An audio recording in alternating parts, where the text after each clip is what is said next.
operation of the machine becomes so odious, makes you so sick at heart that you can't take part. You can't even passively take part.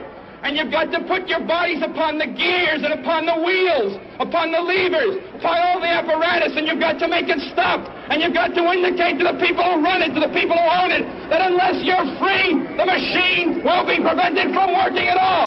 Forget the politicians. The politicians are put there to give you the idea that you have freedom of choice. You don't. You have no choice. You have owners. They own you. They own everything. They own all the important land. They own and control the corporations. They've long since bought and paid for the Senate, the Congress, the state houses, the city halls. They got the judges in their back pockets. And they own all the big media companies, so they control just about all of the news and information you get to hear. They got you by the balls. They spend billions of dollars every year lobbying to get what they want. Well, we know what they want. They want more for themselves and less for everybody else. But I'll tell you what they don't want. They don't want a population of citizens capable of critical thinking. They don't want well-informed, well-educated people capable of critical thinking. They're not interested in that. That doesn't help them. That's against their interest. That's right.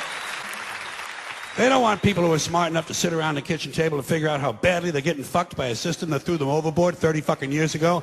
They don't want that. You know what they want? They want obedient workers. Obedient workers. People who are just smart enough to run the machines and do the paperwork and just dumb enough to passively accept all these increasingly shittier jobs with the lower pay, the longer hours, the reduced benefits, the end of overtime, and the vanishing pension that disappears the minute you go to collect it. And now they're coming for your Social Security money. They want your fucking retirement money. They want it back, so they can give it to their criminal friends on Wall Street. And you know something? They'll get it. They'll get it all from you sooner or later, because they own this fucking place. It's a big club, and you ain't in it.